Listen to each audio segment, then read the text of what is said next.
Welcome to our podcast where we sweat, laugh, and push our limits to redefine what it means to be fit. I'm Champ D. Join us every Saturday as we deep dive into the journey of ordinary people achieving extraordinary transformations, one rep at a time. I'm Champ Paulo. And this is Fitness Diaries. Transforming lives.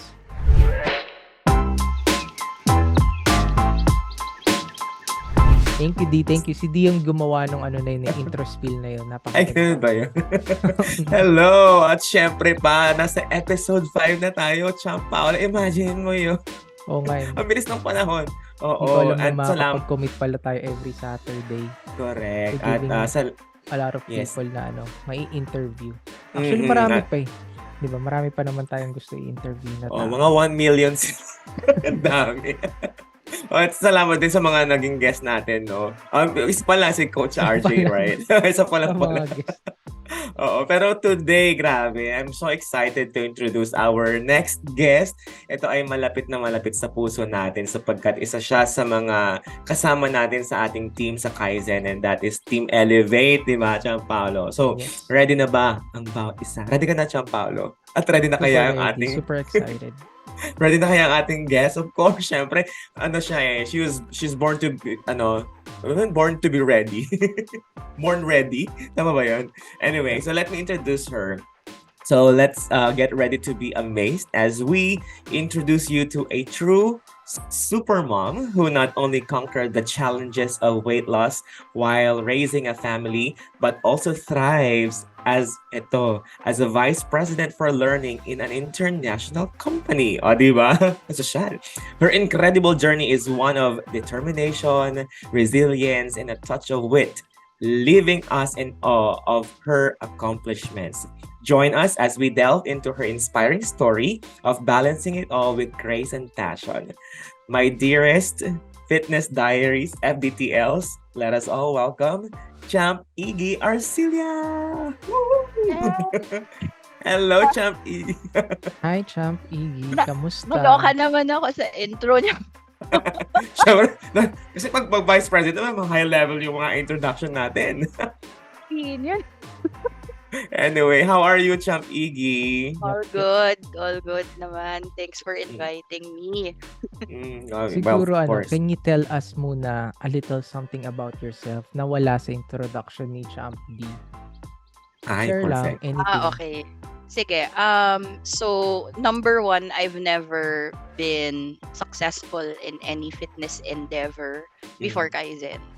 So, meaning, I was crash diet. It's either I was crash dieting or I've never, I tried a few exercises and then I give up right away. Parang ganon. So, parang yung day 1 hanggang mga day 5, tapos ayoko na, ganon. Tapos wala. Pag ganon lang yung cycle ko. So, yun. Siguro that's one thing that that not everyone knows about me. Tapos pangalawa, mahilig ako sa kotse, mahilig ako sa motor, hindi halata. So, aside from... Totoo yan. So yun, aside from what you mentioned na yung work ko full-time and then ginagawa ko sa Kaizen, especially last season, and then being a mom, being a wife, dami ko extracurriculars pa. So, ewan ko ba kung bakit gusto kong parusahan yung sarili ko sa ginagawa ko. Kaya siya super mom. Oo. So, yun. Yun yung car club. May choral pa ako. Mga ganyan. Yeah. Tapos yung may banda ako. Master's ba yun o PhD? Ayaw nga pala. Nakalimutan. Nag-aaral pa pala ako. O, di ba? O, di ba? Grabe. Kung siyang reyna ng kabisihan sa buong mundo. Kaloka. Ayaw pa nagpaalala sa akin. Ano nga pala yung palabas dati? Kuratsa ba yun? Babaeng walang pahinga. Babaeng walang pahinga. Bagay yun sa akin. Pakaluma naman nun, Champ, Paolo? Siya si modern Kuratsa. Modern. Modern naman siya. At talagang singerist yan, si Champ Ygy. Naku, pag narinig niyo yung sample naman yan. Ngayon, kakagising ko lang. Kagigising lang niya. So mamaya siguro, medyo muna natin. Warm up muna natin yung warm up muna natin. Mamaya sa dulo. Kaya abangan ninyo sa dulo ng podcast na ito, kakanta si Champ Ygy. Kahit chorus lang.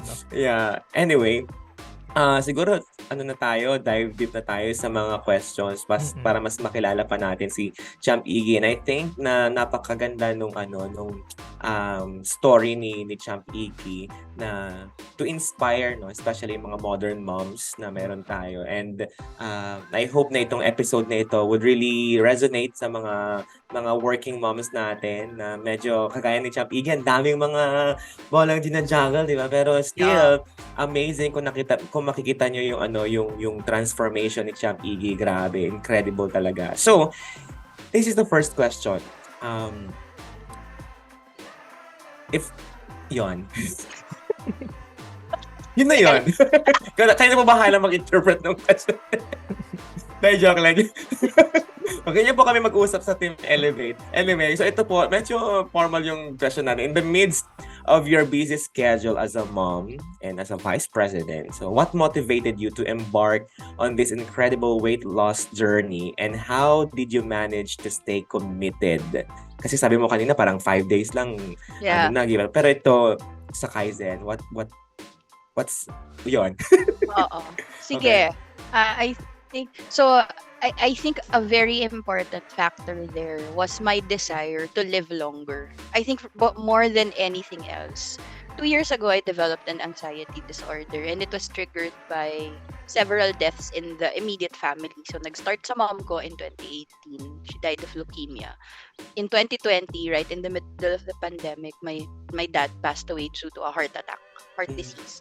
And then barely a year later, yung ate ko, she passed away due to stage 4 breast cancer. So, kumalat na. So, nung time na yun, nung time na yun, I opted to still take my annual medical checkup. Naging optional kasi sa office pero I still decided to take it kasi health, di ba? And then I was visibly alarmed by the results that I got. So parang matataas lahat. Tas yun nga, usually di ba pag nagbabasa ka ng yung results mo sa mga check-up, may mga findings, right? Doon sa dulo. Tas nakalista yan talaga, isa-isa, ganyan. So, parang ewan ko, siguro parang doon siya nag-umpisa na parang, oh my God, may na bang sakit ko? Yung ganon. Tapos parang yun nag-anxiety na ako. And every time I think about health and that fear of acquiring some critical illness or disease, tapos iiksi yung buhay ko, that's usually what gets me triggered. And then I get a panic attack, I get anxiety attack. To the point that I saw a psychiatrist about it, and then I was under meds treatment for an entire year. Tapos doon ko naisip na, teka muna, maybe I should start changing my life. So back then, I wasn't part of Kaizen yet. But ito, nag-start na ako. Like, dapat yata nag-walking muna ako kahit pandemic. Kasi nga, isa pa yun, diba? Na buong araw ka nakaupo, you're just working from home. And so, that also will impact your blood, cholesterol, sugar levels, and all that. Tapos, I put on weight. I put on weight talaga. Like, maybe 20 pounds ever since the pandemic started. So ganon, 'di ba? So I'm saying it wasn't an inspiration. I'd like to say it was more of fear. that spurred me to really do something about it. So yun, tapos na-realize ko parang gusto ko makita yung anak ko na yung tipong pag kinasal siya, gusto ko ihahatid ko siya sa altar, that kind of visioning. So I wanted to be able to be alive and well and healthy to do that. At pag may mga anak na rin siya, gusto ko na alagaan ko bilang lola, one day in the future. So more than anything, I think that's the primary motivator there. So despite setbacks, and I did have a lot throughout the 2 seasons that I was with Kaizen, hindi siya easy journey na porket nag-start ka na, yun na yun, right? Hindi, dami kong dips, dami kong parang, may mga araw talaga, ayaw ko na, tinatamad na ako, ba't ko ba ito ginagawa, blah, blah, blah. Just, mas madali pa to take the easy route and just go back to my old habits and, parang matanda na naman ako. Minsan ganun ang iniisip ko, parang, YOLO moment na to eh. Kung mamatay ako, di ba? Yung ganun. Pero, natin. Oo, di ba? Parang naglalaro yung isip ko minsan ganun. Pero, the great thing about this entire experience so far is yung nga, that inner goal, vision of myself, it still prevailed. Na, ultimately, yung long term, gusto kong ma-enjoy yung buhay ko na hindi ako yung ka-wheelchair or ka-maintenance or kailangan parating nagpapa-check up, yung meron akong disability kasi tas hindi ako makapag-enjoy ng mga gusto kong gawin for a longer time in my life, diba? So those I think are the most important factors talaga when it came to maintaining my resilience. Grabe, ang ganda ng sagot. Di ba first question pala, pero sobrang meaty, super valuable na siya. And ako na-realize ko talaga, yung kapag na-determine mo, na-identify mo yung deepest why mo, bakit mo ginagawa ito. Ang ganda ng vision yung na-share mo for your family. Yung nakita mo si Zaki. Zaki ang pangalan ng anak ni Champ Ygy, na kinasal siya. Tapos parang habang kinukwento mo siya, yung images nasa mind ko rin siya. Tapos sabi ko, oh my God, tapos you are healthy and ang ganda ng So I think and I believe na yun yung nagpasustain sa'yo dun sa journey na ito. Alam ko sasabihin mo, so parents, what? I think most parents can relate with Ygy. Correct. Yes. But, by the way, may inside joke kasi kami, mabalikan ko lang din sa so what na yun. Kasi sa Team Elevate, ayan si Champ Ygy, nung kami ay kanyang tinanong about our purpose in life, ang tanong na yun sa amin, so what?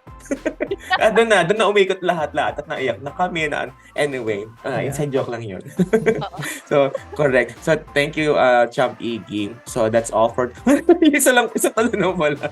Na joke lang. O baka si Champ Paolo meron siyang additional nabanggit question. ni Ygy yung about sa obstacles, mga setbacks along the way. So, how did you overcome them and stay on track? So, I know that syempre, main motivator was for our kids, diba? So, yun yung nagpapaano sa atin, keep motivated. But, how did you personally handle those setbacks para to be back on track? Kahit, alam mo yun?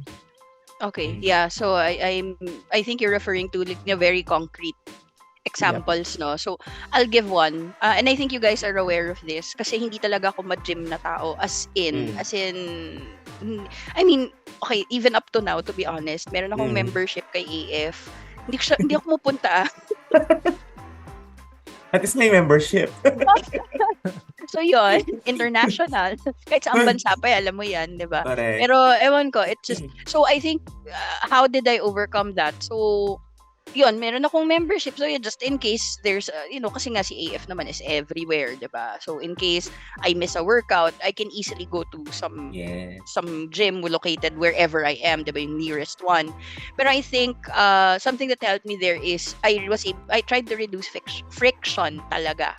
So, meaning, okay, kasi ang inisip ko, ay, si AF siguro mga 3 kilometers away pa, tapos magdadrive pa ako, tapos ang traffic, tapos magpapak pa ako ng damit ko. Yung mga ganon, yung mga iniisip ko kagad. So, sabi ko, siguro I need to do something to be able to parang overcome yung ganong thoughts, no? So, sabi ko, paano kung dalhin ko na lang yung gym sa bahay? Hindi naman. Bumili ako ng gym sa charot. Hindi. Taray talaga no. Hindi naman. Ganyan po sila kaya. Franchise na AF sa bahay. Hindi, joke lang. Vice President talaga. May Dalhin ko sariling si gym. AF sa bahay. Oo. Hindi naman sa ganun. Grabe, hindi. Hindi Joke ganun lang yun. level. Magkano ang AF? Ilang branch gusto ko? I can buy you your branch and this Membership po, ma'am. establishment. Hindi yung buong franchise. Oo nga. Binili yung AF, mga O kaibigan. hindi. So ito kasi, yung Okay, husband go. ko, meron siyang workout bench. Yung bench na adjust ganun. Tapos ang ganda ng dumbbells niya. As in yung parang, hindi ko alam yung tawag doon, yung naka-hand. Adjustable ba yung sa Yung kanya? para Yung sa siyang- inyo, di ba yung na-adjust? Yung Kettlebells? No. Dumbbells talaga. Tapos yung adjustable na dumbbells na. Adjustable. Oo. So ang ganda, di ba? Mm-mm. Never niya ginamit. Ano ba, palamuti. Sa Correct. bahay. Oo, dati yung bench ay patong ng mga gamit. Pag may Christmas tree, patungan ng regalo. Yung tinatakpan ko ng ng mantel, ganyan. Apaka-useful naman pala. Correct. So yun. So sabi ko, meron naman akong gamit dito. Tapos so yun, that's how I decided to do it. I decided na mag-home workout. Kasi parang, ano pa ba yan? Pag ko pa ba sarili ko or parang friction pa ba yun for me na maglalakad na lang ako ng ilang hakbang kahit nakapantulog ako, okay lang, 'di ba? Exactly. So yun, I think that was very helpful na I decided to set up something small, like yun nga, make use of that bench, and then bumili ako extra dumbbells. for that. Tapos, I focused on calisthenics, mobility exercises, para lang nagagawa ko pa rin siya hindi naman nga every day minsan 2 or 3 times a week lang, 'di ba? Pero yung nagagawa ko siya, nasisingit ko, tas minsan hindi ko gagawin na isang buong workout kasi usually it takes me 60 minutes to do everything, 'di ba? Sabi ko, paano kung hatiin ko, 'di ba? So minsan 30 minutes pagkagising or sa umaga, and then pag-uwi ko galing office, for example, 30 minutes ulit. Yung parang ini-installment ko siya. Or minsan gagawin ko the following day. Diba? Yung 30 minutes nitong workout one today, and then wala na akong time. O di tomorrow, sige, yung gagawin ko yung next half, ganun. So, I think that doesn't really work for me. Lalo na napaka-unpredictable ng schedule ko. Tapos yun nga, lalalayuan ako ng 3 kilometers sa gym. Were the setbacks ba Were the setbacks mostly came from just working out o meron rin sa food? Ay, meron din. Meron rin. Ayan. Oo, nako. Diyos ko, Lord. Oo, para makakarelate Marami naman tayo pala lahat eh, no? dyan. Para na, Oo. Mm-mm. At saka kasi iba talaga din ang cravings ng Sweet tooth ka girls, ba? Kasi di ba? ang usually, ang talagang setback sa nutrition is pag sweet tooth yung person eh. Ako kasi hindi. Ako rin hindi. Oo, Ay, hindi. Ano ang sa'yo? culprit sa akin is Wow, junk. culprit. Yeah, the culprit for me is junk food and pizza and Ah, yung ganon, yeah. savory food, Uh-uh, but yeah. mostly carbs. As in, I'm not saying carbs are bad ha, pero dahil mahilig na mahilig ako sa carbs, sobrang, alam mo yun, na-excess yung intake ko for the day. Yung may risk na ganon. Tapos hindi ko Right. na-consume yung protein na kailangan ko, diba? Dahil I nga, see. napupuno ng mga ganong klaseng pagkain. So yeah, it's a struggle, to be honest. Kasi malakas ako kumain. Kasi mahilig akong kumain. Minsan good for 2 nakakain ko, alam niyo yan. So yung Diba? comfort food mo is mga ganun, yung mga pizza, fries, burger, pasta. Oo. Yeah. Oo. So yeah, talagang struggle. You know, mga saucy, fast food stuff So na dun sa yan. Kaizen journey mo, paano mo pag dumarating yung ganong dip sa or yung ganong cravings tapos kailangan mong ano yung ginagawa? So ito na nga. So Ayan na. so ito na nga. Ito yung pinaka-challenging. Like every week, because we started to go back to the office na, diba? Tapos we run whole day face-to-face classes. Just so happened na the classes that I facilitate, the sessions that I facilitate, while it's normally just once a week or once every 2 weeks, it's a whole day affair na sustentado ang pagkain ng lahat. Simula pagdating mo hanggang sa pag-uwi mo. You can May imagine. bitbit ka ba? Pwede ka pa may pa-sharon pa. Pwede ka pa shumaron. Kasi Balutin minsan mo. sobrang dami. Oo. So imagine Yung na, Sharon, sorry, hindi ko Oh, yeah. Well, Hindi nakaka-relate ang mga taga-US.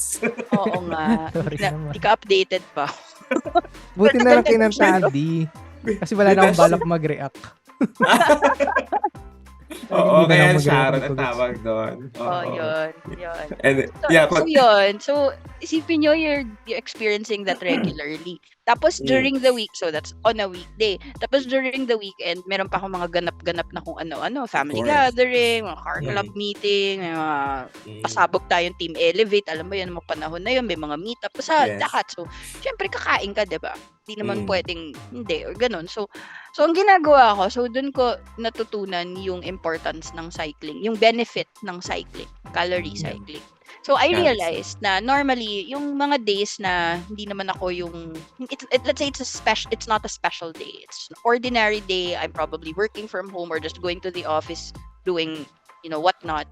I realized na it's on those days na kaya kong mag-manage ng intake na very conscious ako sa kinakain ko. So, minsan, I can consume even up to just 1,000 calories a day without feeling any craving. Kasi nga, it's a normal day eh. So, hindi siya stressful. Parang, it's medyo relaxed, ganun. So, dun ko binabawi. And then, pinaplano ko talaga. Like, during the week, ipaplot ko na dun. So, on Tuesday, may klase ako. So, siguro dito kailangan 1,800 or 2K kakainin ko.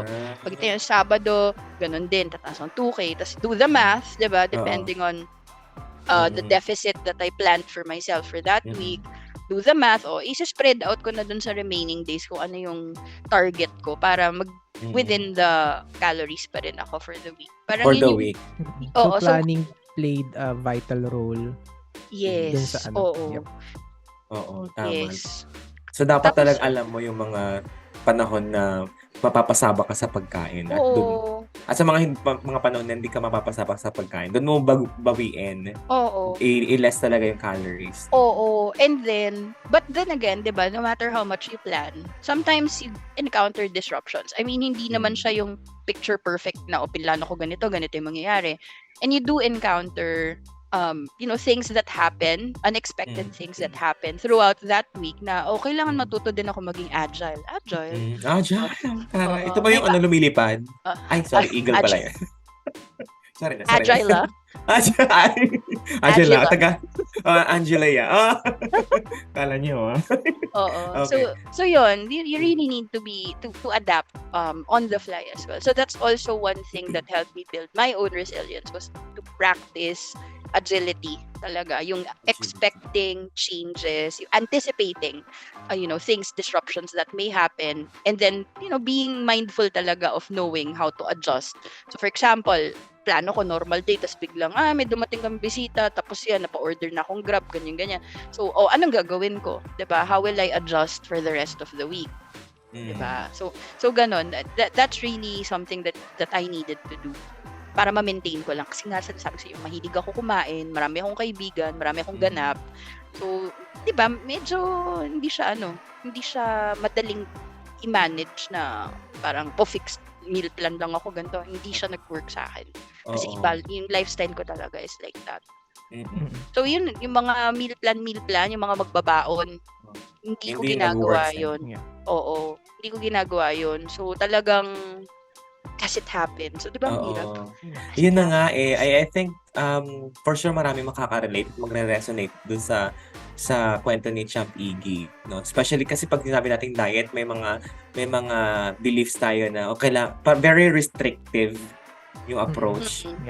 Paano nga kung hindi nga siya ganun yung lifestyle mo, yung work life ba tawag doon? So parang so kumbaga dito nakita ko kay Champ Ygy na yung diet niya ay na-contextualize niya na tawag dito na-contextualize siya doon sa working environment niya para mas maging workable at mas maging sustainable yung pagda-diet niya. So, yun, sa mga working moms diyan, for sure marami makaka-relate. Kasi yung fitness sa yung diet, diba, yung maganda kayo sa tinuro sa atin, it's na hindi siya parang one size fits all. Yung maganda sa nagawa ni Ygy is na hanap niya yung magiging sustainable for her in the long run, which is that one. Kasi hindi naman nga tayo very restrictive in terms of that one, as long as we count the calories that we intake per week. Will work. Precisely. Okay. Kasi, yeah. Sige, Champ Ygy. I was gonna say, can I add something pa? Yeah, sure.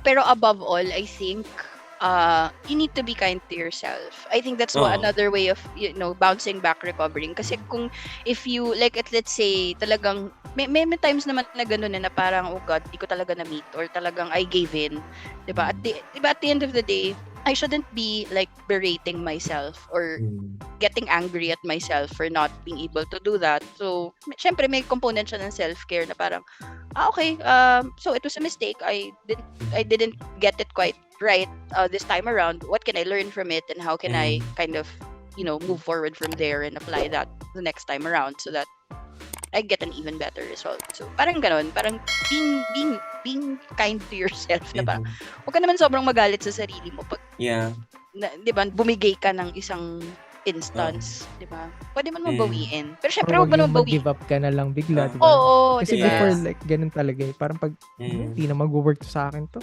Correct. Kasi ganun ako dati. Yep. Oo. Di ba yung sinasabi ko sa inyo? Hindi nagtatagal ang diet sa akin. Parang sa akin ganun rin parang black and gray, parang black and white lang sa akin. Pag hindi ko na nagawa ng isang beses, parang sa akin na parang hindi ko binibigyan yung self ko ng kahit few mistakes na parang ganun. Give up na Has lang. to be perfect. I used to treat weight loss or parang dieting or ganyan fitness, I used to treat it like an event. So why I'm saying it's an event na parang sige, magwawalwal na muna ako ngayon itong mga araw na to, tapos yun nga yung Monday only syndrome. Sa Monday, yan, magsa-start na ako. So pag start ko ng Monday, okay. Pagdating ng Tuesday, okay. Pagdating ng Wednesday, biglang nagpa-cheat ako.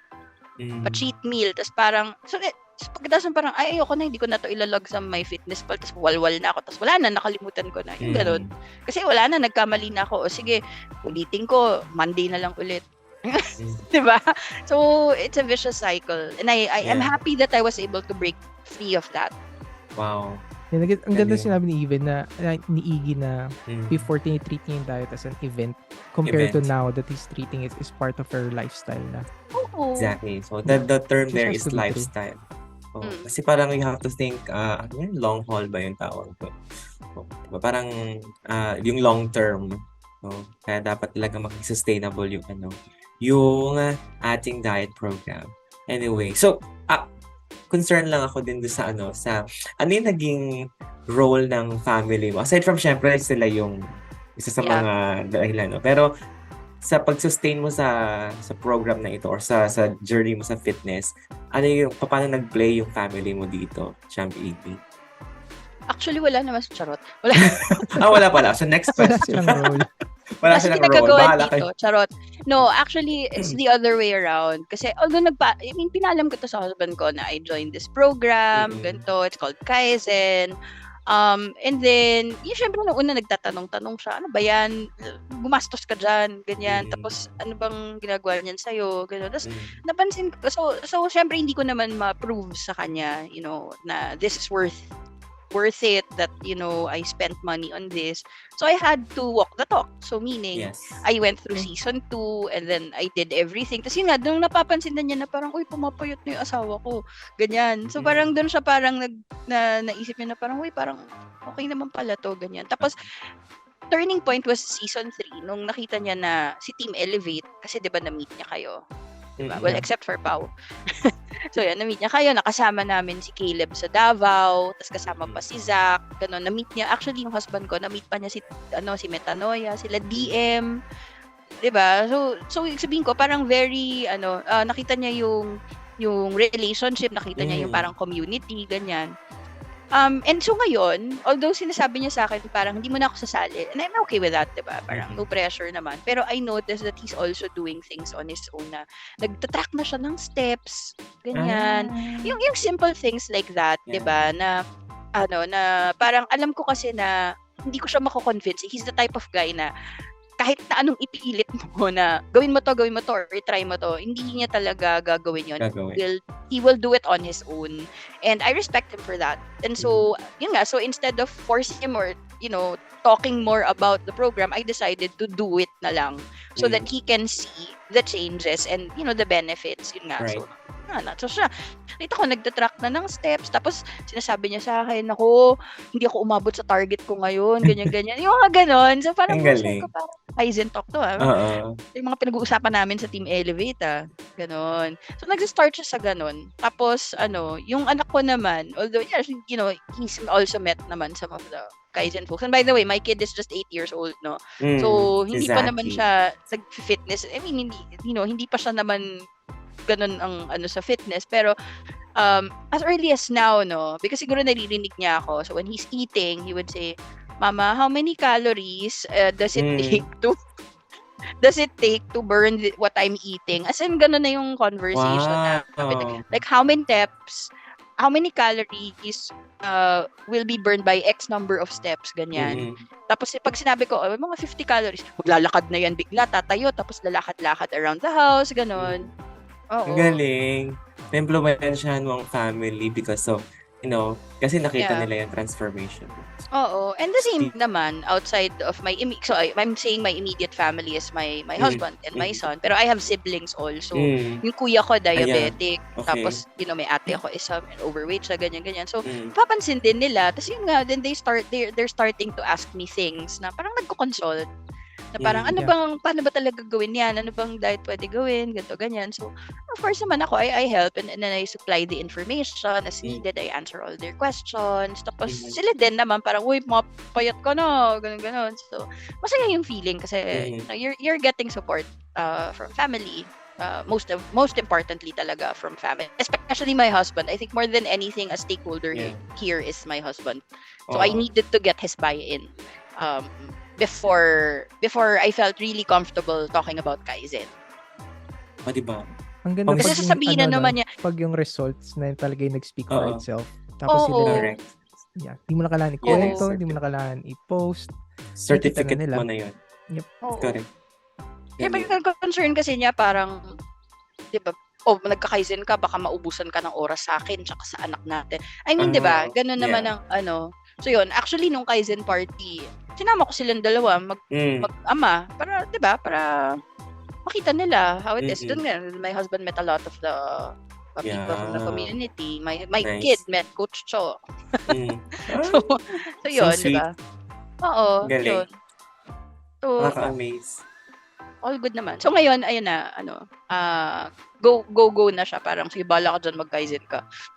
Parang ganun siya. Parang alam niyang it's part of my it's part of my life na. Yun, Nice. ngayon. So he's fully Actually, accepting more than of sa that. family and friends, marami ka rin na kasi 'di ba gumawa ka ng group sa Facebook group. Yeah. Nga pala, Target nandun group nga with pala your kayo. friends. Oo.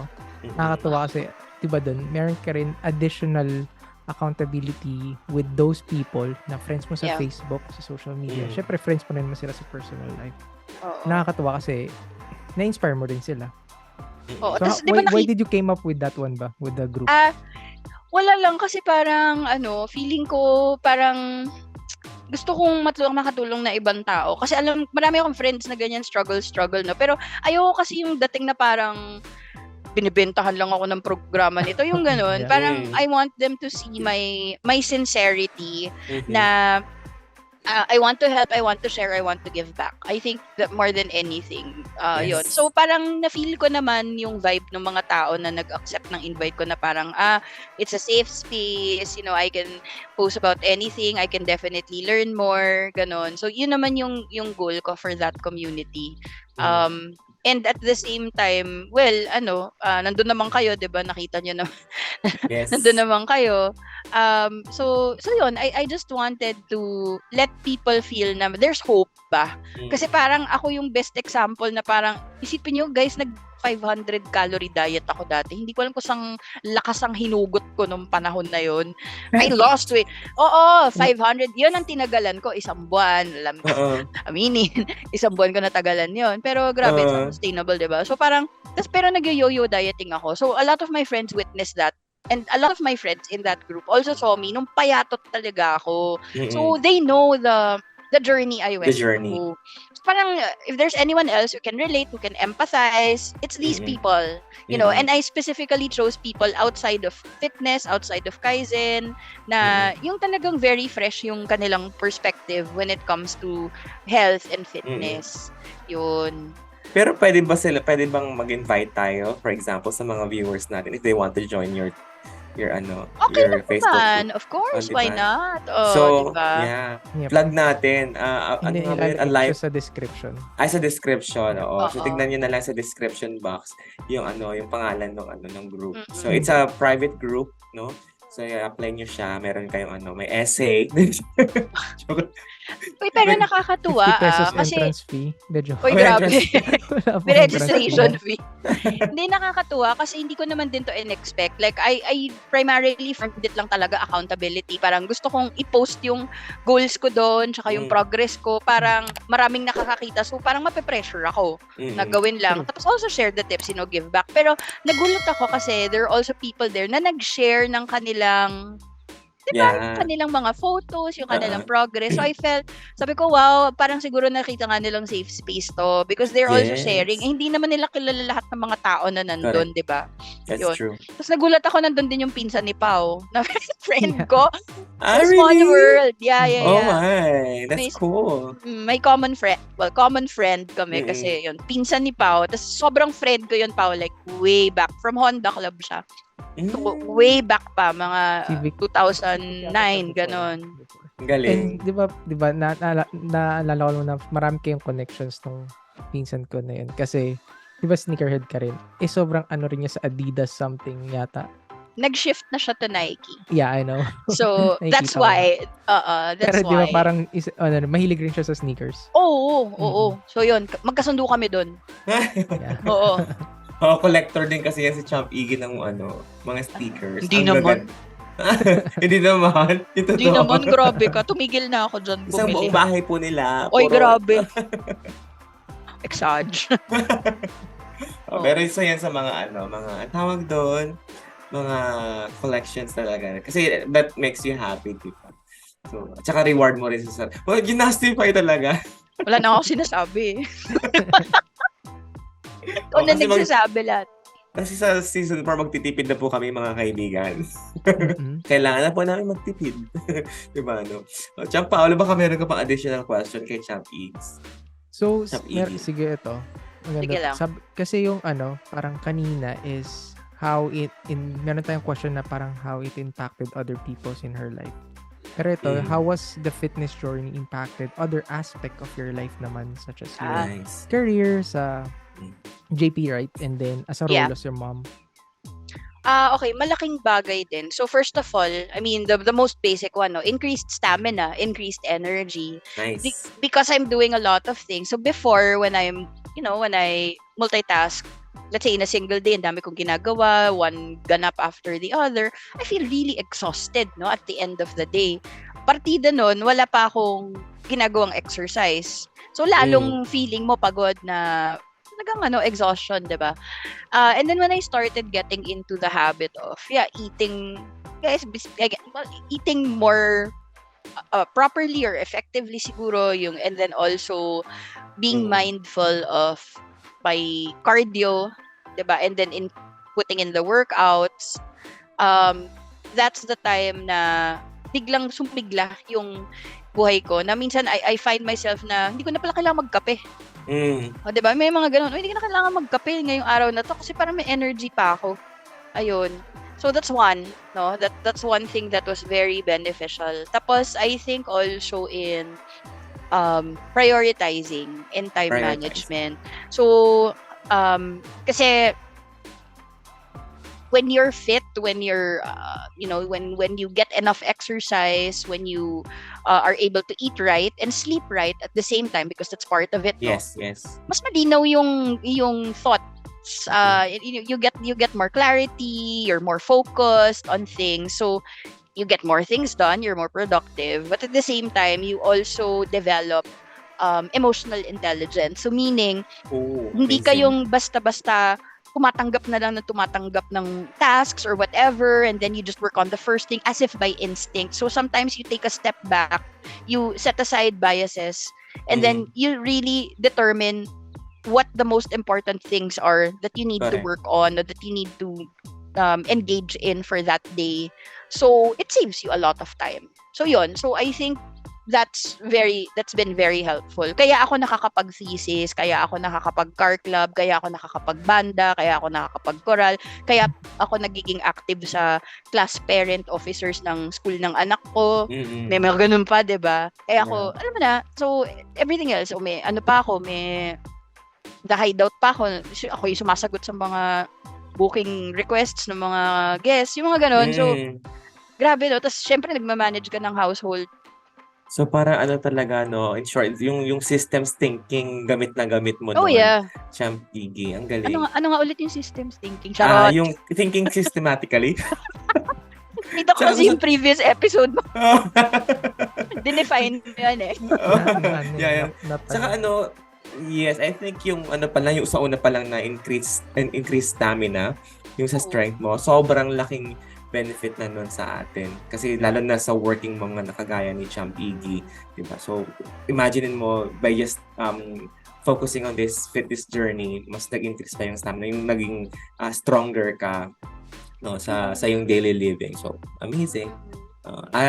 Champ Paolo, I think you have sa focus. Sobrang more focus ka. Mas alam mo yung priorities mo. What are your to-dos in everyday, diba? Day to day. Yes. So, siguro ito last question, Igs. Dito, parang, kasi since marami na they don't know where to start. So, what advice do you have for our listeners who are considering to starting their own fitness journey, but unsure where to begin? So, especially for those working professional and mom. So, ano yung advice mo sa kanila who are struggling to find time dun nga sa fitness na gusto nilang i-start? Okay. So, ako it's always, maganda yung tip na shinare ni Coach Cho before on starting with the 1%, doing the 1%. you don't have to start big. As in, like ako nung nag-start ako mag-deficit nitong season 3, 118 calories. Di ba nga deficit yun na ng todo, di ba? Pero kumbaga, unti-untiin mo lang. Tapos, you put in step goals. Hindi mo kailangan mag-set ng overwhelming goals na tapos alam mo, hindi mo naman maa-achieve. Yeah. So, start with something achievable. Like what I said, kunyari, sobrang packed ng schedule ko for the week. So, ilang workouts lang magagawa ko, ipa-plug in ko na yon. Blocking of time. Actually, it's what you call big rocks planning. Ayun, that's very helpful. Wow. So, big rocks planning. No, it's a Covey concept. So, if you read Stephen Covey's Stephen 7 Covey. Habits, it's part of habit 3. So, what he's saying is that what you need to do is to plan your big rocks for the week. So, bago ka pa pumayag na magsingit yung mga madiliit na bagay that get in the way of productivity, mga urgent stuff or even the small things, disruptions, ganyan. Make sure that i-lock in mo na sa kalendaryo mo or sa planner mo or whatever, yung most important activities. And Wow. fitness should be part of that. So for example, Nice. ako, si workout, si walking time, naka-block off yun sa kalendaryo ko araw-araw. Amazing. Yung walking. 30 minutes, nag-start nga ako, 30 minutes lang, no? Tapos na-realize ko, I think I have more bandwidth, more capacity to do it. Ini-increase ko ng konti. So no matter what, and this is where integrity comes in though, no matter what happens, parang sacred time yon na parang hindi siya pwedeng galawin as much as possible. Non-negotiable. Non-negotiable. Pero minsan pag may nangyayaring, yun nga, hindi mo mga asahan, biglang you have to find a space na i-move mo siya. Hindi mo siya pwedeng i-delete. Ako ganun ang rule ko. Hindi ko siya i-delete. I-move ko lang siya ng konti. Para gagawin ko pa rin. Basta nasa kalendaryo ko. So, I think planning is key talaga. I mean, and that doesn't just go for fitness. It goes for every other aspect of your life, whether it's family, community, work, school, everything. Galing. Yun. And that's where the big rocks ako very helpful yun. And making sure that any important activity that you plot, example for that week, is aligned with your mission statement. Kasi ba't mo yun ginagawa kung hindi naman siya aligned sa ultimate goals mo and sa ultimate vision mo for yourself, diba? It's a waste of time. Diba? And for me, fitness is aligned with my personal mission, which is, to create profound and meaningful experiences so that people find joy and inspiration in life. And I won't be able to do that if I'm not physically fit and have the right level of well-being to be able to execute that all throughout my life. I think, yeah. So, yun. Galing. So, I don't know if that helped. Yes. Nasagot ko ba yung tanong? Sorry. Kasi yung most common question, kasi alam ko paano, I mean, kung paano mo siya nasagot, kasi yung most common struggle talaga ng working professional, especially kung, lalo na pag mom, kasi ang daming responsibilities outside work rin. Diba yung sa house, yung sa, lalo na my kids, sa husband niya. Kasi syempre, wala na akong time. Yeah. Which is true. Part Ang ng hirap pains and isingit ng time. frustrations Pero, hindi mo talaga siya ilalagay sa, di ba, sa priorities mo or sa schedule mo if you don't find it aligned to what your values are. Yeah, you know what my take around that is, you cannot manage time. That's a reality. But you can manage yourself. Ay, ang ganda nun. Diba? Exactly. Kasi we're all given the exact 24 hours. same number of time, the same amount of time. So, anong diferensya between you and me? Na I have 24 hours, you have 24 hours. True. It's just a matter of knowing what to do with those 24 hours and what you should prioritize. So, if that activity is very important to you and you know that it's going to have a long-term impact or meron siyang significant impact in the long run, kahit nakatiting lang siya ng araw mo, then I'd stick to that. I'd rather stick to that particular activity because it's something that matters a lot to me. Kasi alam kong ultimately it will help me fulfill my own personal mission. Diba? Galing. We cannot really manage time, but we can manage ourselves. Self-manage. Ang ganda nun, Champ Ygy. Thank you so much. And I think then na ang laking yung limiting belief na binasag mo ngayong episode na ito, yung wala akong time. Diba? Minsan limiting belief na kasi natin yun eh. Kaya hindi, ayoko ng fitness, ayoko mag-diet, ako mag-workout, blah, blah, blah, kasi wala akong time. Hey, meron tayong isang Champ Ygy na magpapatunay na pwedeng, na meron tayong time. And I'm Ang not the galing. Marami only tayong mom. time. I'm not For the only sure. mom, diba, Yep. that's doing Yeah. it. I mean, I can name so many others. Kana, Thea, si Doc Eleanor. Oh Those my. are all ladies who even have more amazing results than I've Correct. gotten. So, hindi siya, ayoko naman sabihin na hindi siya excuse. Masyado namang harsh yun. Pero, sabihin ko, Oo. um, Possible. oo, it's Mm. something. So, you just need to shift your paradigm around how Oo. you see the way you spend your time. I think that more than anything, that's it. Ang galing. Kung emergency situations nga, napaprioritize mo kasi emergency. So, you need to Yeah. set aside everything else. And Mm. if fitness, di ba, paabutin mo pa ba na emergency situation siya na hindi ka na makalakad, hindi ka na makatayo. Siyempre, doon Correct. tayo sa other side. The easier way to go is actually be preventive. Start Preventive. small, di ba? Being preventive, proactive. Ang galing. Ganda, Champ Ygy. Sobrang, ako, siya, breath of fresh air pa rin siya sa akin every time I hear. I mean, every time you talk, every time you discuss Ay. something. Agree. Sobrang, ang galing, no? Proud na proud kami kasi kasama namin siya sa Ano ba team. yan? Oo. Vice President for Learning talaga ng isang international company. Alam niyo na. Ito yung isa to sa mga high-level talagang mindset moments natin.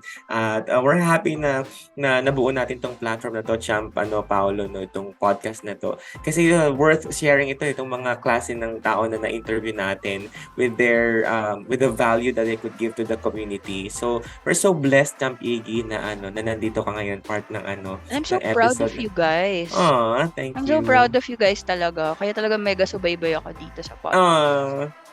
And we're super happy kami na ikaw yung yung unang girl ay unang woman na na-interview namin lang, kasi girl. gusto namin gusto talaga namin na na parang sobrang diverse. Gusto namin maging diverse para alam mo yun, to inspire different people na will be relating sa mga may interview namin, sa mga guests namin. Yeah, and it gives people the message that fitness is for everyone.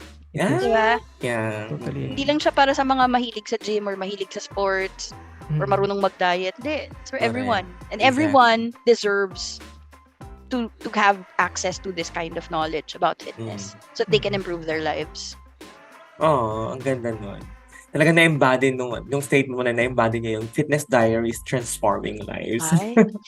Siguro bilang lang din, bago tayo mag-part ways or mag-say bye-bye sa mga natin. Champ Ygy, ano yung message mo sa sarili mo ngayon? With the amazing transformation that you have right now, kung kakausapin mo yung sarili mo ngayon, ano yung sasabihin mo sa kanya? Dali, di ako ready. Sandali. Kakausapin ko sa sarili ko.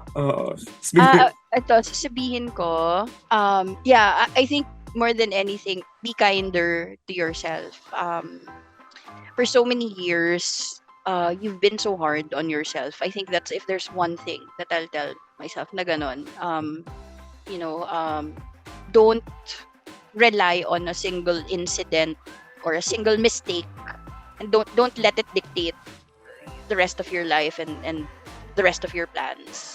Yun. And talagang true story of resilience, no? Yun. And always come back out of it na picking up a new learning from that experience and engage in lifelong learning talaga. Even in fitness and in a lot of aspects of life. It's the same advice I'd probably impart to my own child, so I'd like to think that's fair. Be a lifelong Yun lang. learner. Oo. Yeah. Ganon. So, on that note, ladies and gentlemen, Champ Ygy Arcilla. Yeah! Kaloka. Ang ganda. Grabe. Sobrang, para akong umattend sa isang, high level na, na session about, personal development. Ganyan. Diba? Oo. Kasi talagang, isa yun sa mga paborito namin kay Champ Ygy. Pagkausap mo talaga siya, ang dami mong mata-download sa yun na, makapag-uplift ng soul mo, ng spirit mo. So, matapos ko na And yung the way thesis she ko, delivers it is yun yung favorite ko sa'yo is the way you deliver yung your thoughts is very easy to understand and very relatable, especially for sa mga people na we're trying to talk to, trying to inspire. Proud of you, Naloka Champ ako sa'yo. Ygy. Muntik na ako maiyak kanina dun sa unang tanong mo pa lang. Ganun ba yun? Nararamdaman ko na yung nanginginig na yung boses ko. Sabi ko, uy, wag.